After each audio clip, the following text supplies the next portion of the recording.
Hello student, आप सभी का स्वागत है अपने यूट्यूब चैनल मैथ स्टडी में। तो हम आज बात करने वाला एग्जाम्पल नंबर 4 की। ठीक है, तो इससे पहले वाली क्लास में हमने देख लिया था एग्जाम्पल नंबर 3 और 1 से एग्जाम्पल नंबर 3 तक हमने कंप्लीट देख लिया है और आज बात करेंगे हम एग्जाम्पल नंबर 4 की। ठीक है, तो देखते हैं हमारे पास एग्जाम्पल नंबर 4 क्या दे रखा हुआ है। एग्जाम्पल नंबर 4 दे रखा हुआ है बुक में। एक कण किसी वक्र में अक्षर चाल v से चलता है। कण क्या कर रहा है? वक्र में, किसी वक्र में। वक्र का मतलब क्या हुआ? पथ। किसी पथ में क्या कर रहा है? अक्षर चाल v से चलता है, मतलब कांस्टेंट वैल्यू v से चलता है। ठीक है, कांस्टेंट वैल्यू v से चलता है मतलब चाल v कांस्टेंट दे रखा है। इसका मतलब क्या हुआ? ds/dt क्या हमारे पास?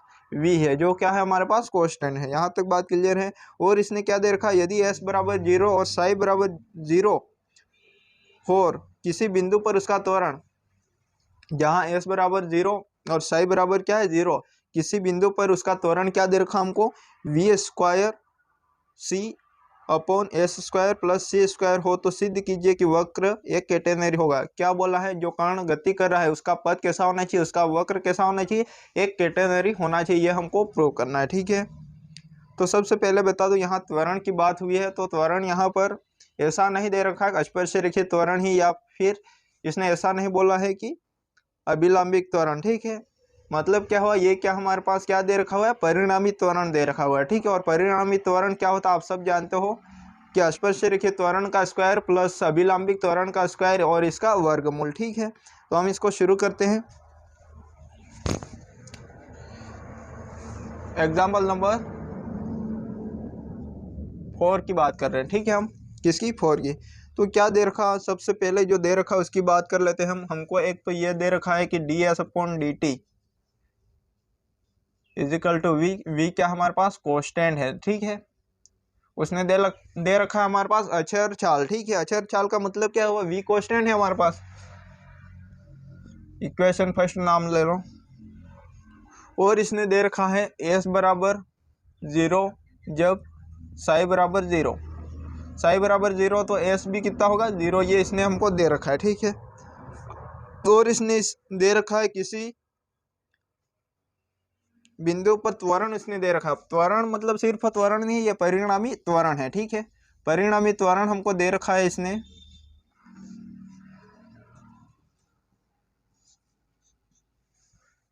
परिणामी त्वरण इसने दे रखा है v² c/s² c²। ठीक है, और हमको प्रूव क्या करना है कि इसका पद कैसा होना चाहिए? कैटेनरी होना चाहिए। ठीक है, तो कैटेनरी की 3 इक्वेशन होती है। यहाँ पर कौन सी इक्वेशन आएगी वो हमें नहीं पता है, लेकिन हम सॉल्व करते हैं और देखते हैं कौन सी इक्वेशन हमारे पास कैटेनरी की आती है। ठीक है, तो हम शुरू करते हैं इस एग्जाम्पल नंबर 4 को। ठीक है, सबसे पहले हम क्या करें वो देखो, समीकरण 1 से ही हम आगे बढ़ते हैं। ठीक है, समीकरण 1 से देखो हमारे पास क्या दे रखा है? ds/dt upon v। ठीक है, अब ऐसा मत बोलना सर ये क्या है v, तो v तो क्या स्पर्श रेखीय वेग है। ये v क्या है हमारे पास? v है, लेकिन कैसा है? कांस्टेंट है, मतलब अक्षर है। ठीक है, तो इसका अवकलन करते हैं हम। अवकलन करेंगे तो क्या आ जाएगा हमारे पास? d2s/t के सापेक्ष कर है। ठीक है, dt² इजिकल टू, ये क्या है? v कांस्टेंट है। ठीक है, ये कांस्टेंट है तो इसका अवकलन क्या हो जाएगा? 0 हो जाएगा। तो हमारे पास क्या आ गया? d2s/dt² क्या आ गया? 0 आ गया। ठीक है, तो हम जानते हैं, क्या जानते हैं? परिणामी त्वरण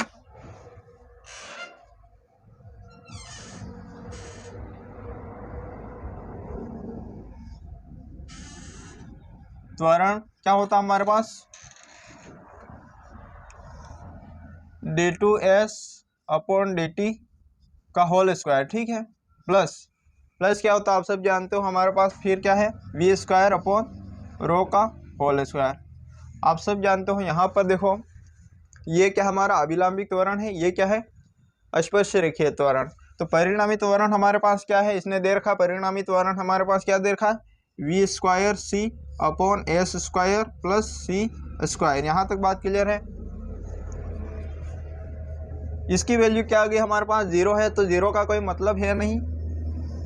0 का स्क्वायर प्लस v² अपॉन ρ का होल स्क्वायर। ठीक है, अब ये क्या? 0 का तो कोई मतलब है नहीं, तो ये क्या स्क्वायर है तो बाहर आ जाएगा हमारे पास, तो क्या हो जाएगा हमारे पास V square C S square plus सी स्क्वायर, ये हो गया वी स्क्वायर अपॉन रो। यहाँ तक बात क्लियर है। वी स्क्वायर से वी स्क्वायर कैंसिल हो गया, ठीक है। अब बचा क्या वो देखो, अब बचा हमारे पास 1 upon rho is equal to C upon S square plus C, यहाँ तक प्लस सी स्क्वायर है, ठीक है। यहाँ तक बात क्लियर है। अब क्या करते हैं हम, यहाँ देखो ये क्या है, रो क्या होता है 1 अपॉन रो, आप सबको पता है 1 अपॉन रो क्या होता है, d psi upon D S होता है, ये आप सबको पता होगा कि 1 अपॉन रो की वैल्यू क्या होगी, D psi upon D S, ठीक है। तो यहाँ से देखो हम पुट कर देते हैं इसकी वैल्यू 1 अपॉन रो की जगह D psi upon D S, यहाँ तक बात क्लियर है। अब देखो ये क्या हमारे पास सी अपॉन एस स्क्वायर प्लस सी स्क्वायर, ठीक है। यहाँ से देखो इस डी एस को मैं क्या करता हूँ इस साइड भेज देता हूँ, ठीक है। इससे हो गया क्या, क्योंकि हमको समाकलन करना पड़ेगा, ठीक है।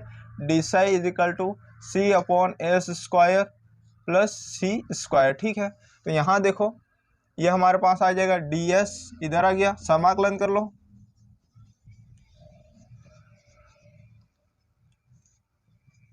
समाकलन करने पर, ठीक है।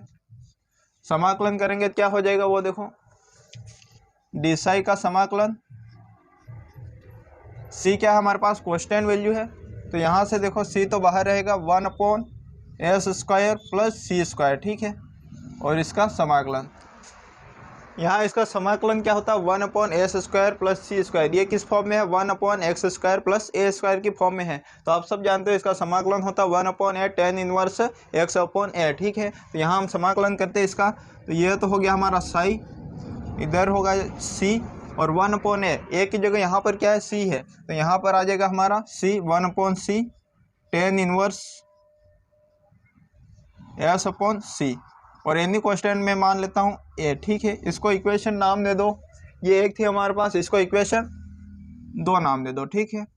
यहाँ से सी कैंसिल, सॉरी अभी इसको नाम मत दो, एक बार मैं लिख देता हूँ फिर से, ये सी हमारा क्या हो गया कैंसिल हो गया। तो साई इज इक्वल टू जो फाइनल वैल्यू आएगी हमारे पास tan inverse S upon C plus A, इसको इक्वेशन नाम दे दो 2, ठीक है। यहाँ तक बात क्लियर है। अब इसने क्वेश्चन में हमको दे रखा था, क्या दे रखा था, एस इज इक्वल टू 0 और साई इज इक्वल टू 0, यहाँ पर पुट करते हैं हम, तो ये तो 0 हो गया, टेन इनवर्स एस की वैल्यू क्या है 0 है, 0 अपॉन सी क्या हो जाएगा 0 हो जाएगा, और टेन इनवर्स 0, ठीक है, और प्लस ए। तो आप सब जानते हैं टेन इनवर्स 0 की वैल्यू क्या होती है 0 होती है, ठीक है। तो ए इजिकल टू 0 आ गया। अब एक की वैल्यू इसमें पुट कर दो समीकरण 2 में, ठीक है। समीकरण 2 से, समीकरण 2 में मैंने क्या किया, ए की वैल्यू पुट कर रहा हूँ, ठीक है। तो 0 पुट करूँगा तो कोई भी डिफरेंट नहीं आएगा, क्यों नहीं आएगा, क्योंकि 0 किसी में भी ऐड होगा कुछ भी मतलब नहीं रहेगा। तो यहाँ देखो साई इजिकल टू आ जाएगा हमारे पास टेन इनवर्स एस अपॉन सी।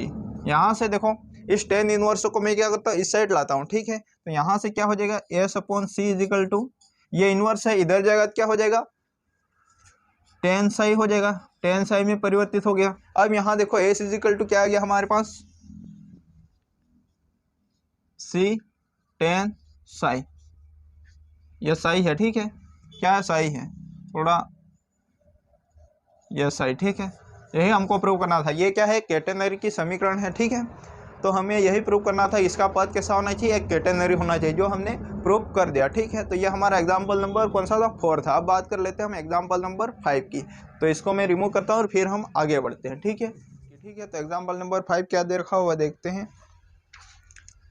एक कण एक वक्र में इस प्रकार गमन करता है कि इसका स्पर्श रेखे त्वरण सदैव अक्षर रहता है तथा स्पर्श रेखे वेग का परिमाण अभिलंबित त्वरण के समानुपाती है। सिद्ध कीजिए कि वक्र के नेच समीकरण का रूप S is equal to S I square plus B psi plus C होता है, ठीक है। सबसे पहले हम क्वेश्चन को समझते। क्वेश्चन क्या बोल रहा है कि एक कण है, कोई कण है, क्या कर रहा है किसी वक्र में इस प्रकार गमन कर रहा है, किस प्रकार की इसका स्पर्श रेखीय त्वरण क्या है, स्पर्श रेखीय त्वरण क्या है सदैव अक्षर है, मतलब स्पर्श रेखीय त्वरण कांस्टेंट है, ठीक है। स्पर्श रेखीय त्वरण मतलब क्या हुआ, d2s अपॉन dt स्क्वायर क्या है, कांस्टेंट है, ठीक है। तथा स्पर्श रेखीय वेग का परिमाण अभिलंबिक त्वरण के समानुपाती है, ठीक है। परिणाम स्पर्श रेखीय वेग का परिमाण कैसा होता है, अभिलंबिक त्वरण के समानुपाती। ये दो कंडीशन दे रखे और हमको प्रूव करना है कि s is equal to S I plus B psi plus C होता है, ठीक है। तो इजी है, सॉल्व करते हैं हम।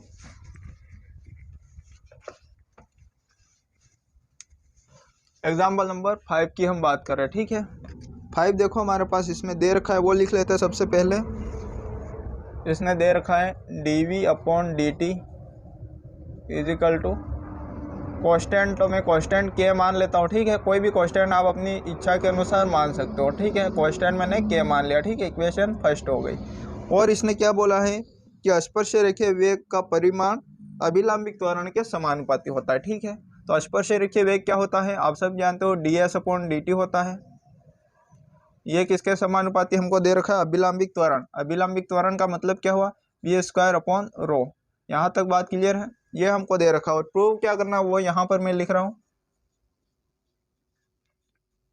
s इजिकल टू, ये डेल नहीं है, ठीक है, s है, ठीक है। s is equal to S I square plus B psi plus C, ठीक है। ये हमको प्रूव करना है, ठीक है। आप बोल रहे होंगे स्पर्श रेखीय त्वरण dv अपॉन dt क्यों लिखा, यहाँ तो d2s अपॉन dt स्क्वायर होना चाहिए। बिल्कुल होना चाहिए, वो भी है। देखो मैं यहाँ पर आपको साइड में बता देता हूँ कि त्वरण को कितने प्रकार से लिख सकते हैं, ठीक है। तो त्वरण को एक तो सबसे पहले dv अपॉन dt से लिख सकते हैं, स्पर्श रेखीय त्वरण की बात कर रहे हैं, ठीक है। और क्या लिख सकते हैं इसको, v dv अपॉन s भी लिख सकते हैं, ठीक है। और क्या लिख सकते हैं हम, और लिख सकते हैं हम d2s अपॉन dt स्क्वायर, ठीक है। और इसको क्या लिख सकते हैं, s डबल डॉट। तो त्वरण स्पर्श रेखीय त्वरण की बात कर रहे थे हम, इस इतने प्रकार से इसे रिप्रेजेंट कर सकते हैं, ठीक है। तो मैंने यहाँ पर कौन सा यूज किया, dv अपॉन dt, ठीक है। तो यहाँ तक बात क्लियर होगी आपको। अब हम आगे बढ़ते हैं, तो मैं इसको रिमूव करता हूँ, ठीक है।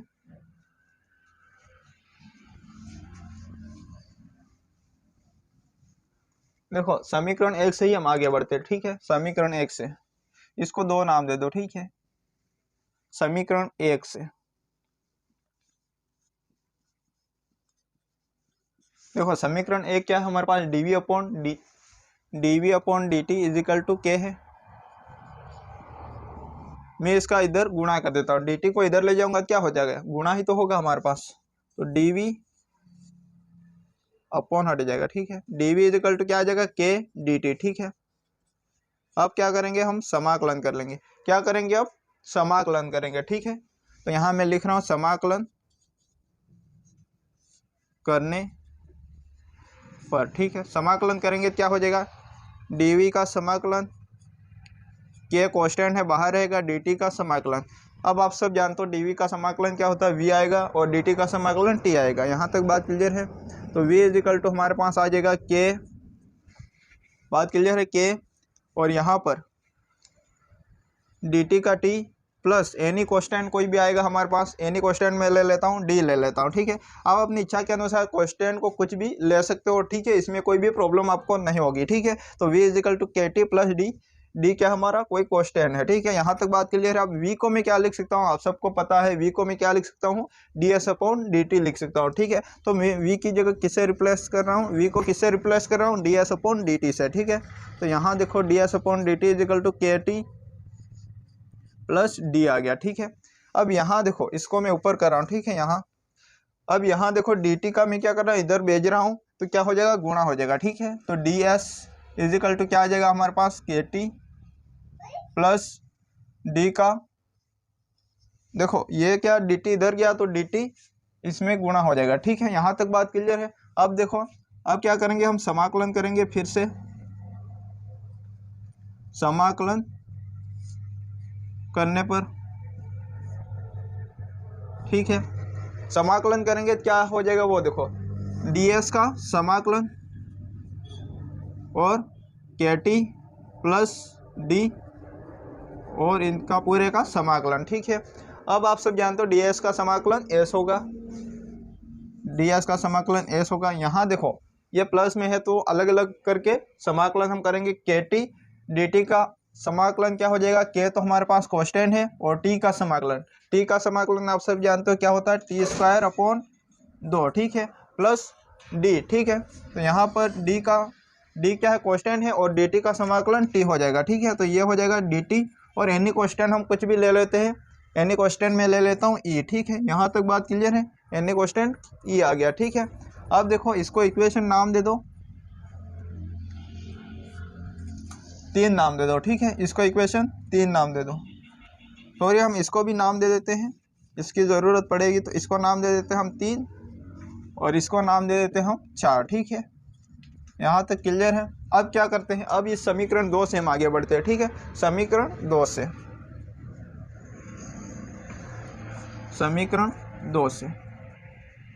समीकरण 2 देखो इसमें क्या है, प्रोपोर्शनल का चिन्ह नहीं हटाएंगे तो कोई ना कोई कांस्टेंट आएगा, ठीक है। तो यहाँ ds को मैं क्या लिख सकता हूँ, ds अपॉन dt को क्या लिख सकता हूँ, v लिख सकता हूँ, ठीक है। तो v इज इक्वल टू, यहाँ पर देखो इसको मैं हटाऊंगा तो कोई कांस्टेंट आएगा, मैं कांस्टेंट मान लेता हूँ एथ। मैंने बोला आपको कांस्टेंट वैल्यू कुछ भी आप अपने अकॉर्डिंग ले सकते हो, ठीक है। तो एन वी का स्क्वायर अपॉन रो, ठीक है। यहाँ तक बात क्लियर है। अब देखो v से v कैंसिल हो गया एक, ठीक है। अब इस रो को मैं इधर भेजूंगा तो क्या हो जाएगा, ये आप सब जानते हैं, ये हो जाएगा हमारे पास rho is equal to N V. यहाँ तक बात क्लियर है। अब आपको पता होगा, क्या पता होगा, v को तो पता है कि क्या लिख सकते हैं हम, ds अपॉन dt लिख सकते हैं, ठीक है। यहाँ तक बात क्लियर है। और क्या कर सकते हैं हम, रो की वैल्यू क्या होती है आप सब जानते हैं, ds अपॉन डी साई होती है रो की वैल्यू, ठीक है। यहाँ तक क्लियर है। अब देखो यहाँ पर मैं मान पुट कर देता हूँ v और रो के, ठीक है। तो v और रो के मान पुट कर देता हूँ, यहाँ आ जाएगा हमारे पास ds अपॉन डी साई, यहाँ n ये हो जाएगा ds अपॉन dt। बात क्लियर है यहाँ तक। ds से ds कैंसिल हो गया, हमारे पास बचा है क्या हमारे पास, यहाँ करते हैं हम 1 upon d psi is equal to n upon d t, ये बचा। इसको या तो आप उल्टा कर दो या वज्र गुणन कर दो, कुछ भी कर दो। तो मैं यहाँ क्या कर रहा हूँ, वज्र गुणन करता हूँ, ठीक है। तो इससे होगा क्या, वो देखो हमारे पास आ जाएगा D T is equal to आ जाएगा एन डी साई।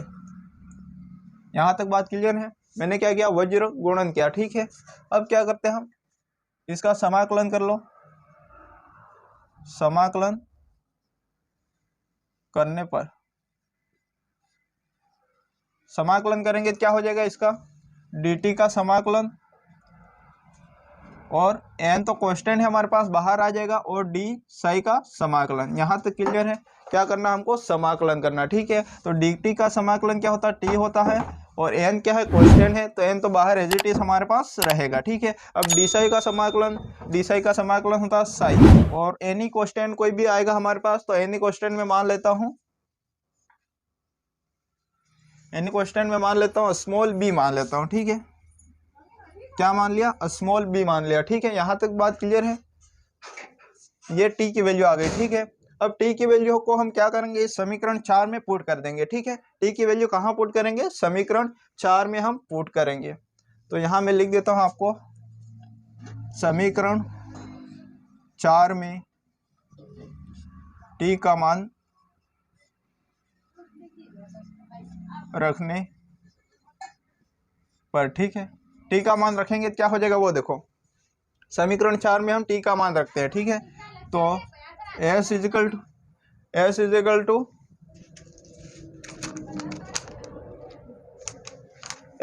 टू क्या हो जाएगा हमारे पास, वो देखो यहाँ पर हम वैल्यू पुट कर रहे हैं t की, ठीक है। तो t की वैल्यू क्या हमारे पास यहाँ पर आ गई, हमारे पास t की वैल्यू है, ये k अपॉन 2 लिख लो, और t की वैल्यू हमारे पास n साई प्लस b का स्क्वायर, ठीक है। यहाँ तक बात क्लियर है। प्लस dt, d क्या है हमारे पास, d बाहर रहेगा, और t की वैल्यू क्या है, n साई प्लस b, ठीक है। यहाँ तक बात क्लियर है। प्लस क्या है हमारे पास, e है, तो e हमारा e रहेगा। अब देखो यहाँ देखो, इसका वर्ग करके खोल लो आप, और गुणा करते हैं हम, ठीक है। यहाँ कुछ नहीं करना, सिंपल मेथड यूज़ करना। सिंपल क्या मेथड, यहाँ गुणा करना है, बस इसका वर्ग खोल के गुणा करना है, और जो कांस्टेंट को अलग करना है, और कुछ नहीं करना, ठीक है। तो यहाँ देखो के अपॉन 2, इसका वर्ग खोलेंगे तो ये हो जाएगा N square psi square plus B square plus 2nb psi. यहाँ तक बात क्लियर है। अब यहाँ देखो D N psi plus D B plus E, ठीक है। अब इसका गुणा कर लो सब में, तो क्या हो जाएगा एस इजिकल टू के upon 2n square psi square plus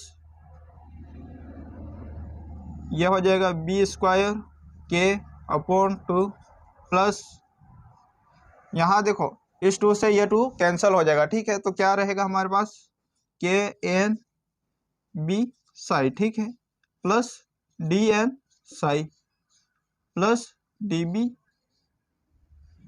plus E. यहाँ तक बात क्लियर है।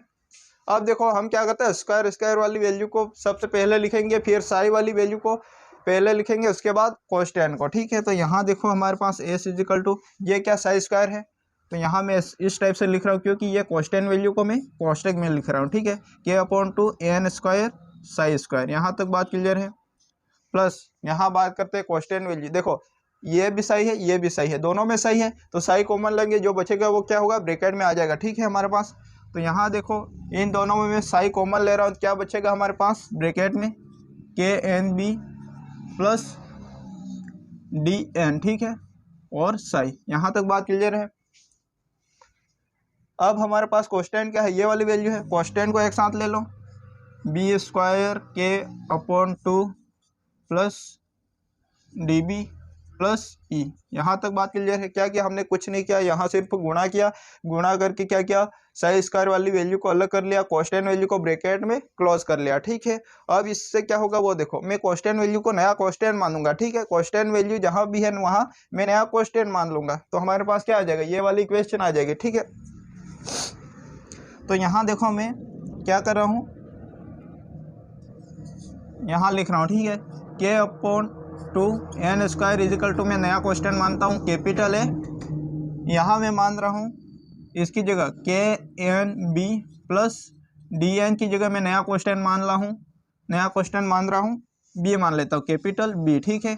हमको जो इक्वेशन लानी उसके अकॉर्डिंग हम क्वेश्चन मान रहे हैं, ठीक है। और यहाँ पर b square upon k plus D B plus e is equal to मैं नया क्वेश्चन मान लेता हूँ कैपिटल सी, ठीक है। तो हमने क्या माना, ये पूरी क्या है क्वेश्चन वैल्यू, ये क्वेश्चन वैल्यू, ये क्वेश्चन वैल्यू, पूरी क्या है क्वेश्चन वैल्यू। इसकी जगह मैंने नया क्वेश्चन मान लिया, क्या मान लिया कैपिटल ए माना इसकी जगह कैपिटल बी माना, इसकी जगह कैपिटल सी माना, ठीक है। यहाँ तक बात क्लियर है, यहाँ आपको कोई भी डाउट नहीं होना चाहिए, ठीक है। अब इस इक्वेशन में ये क्वेश्चन वैल्यू जो हमने माना है लेट किया है वो हम पुट कर देते हैं, ठीक है। तो पुट करेंगे तो यहाँ देखो मैं ऊपर यहाँ कर रहा हूँ, ठीक है।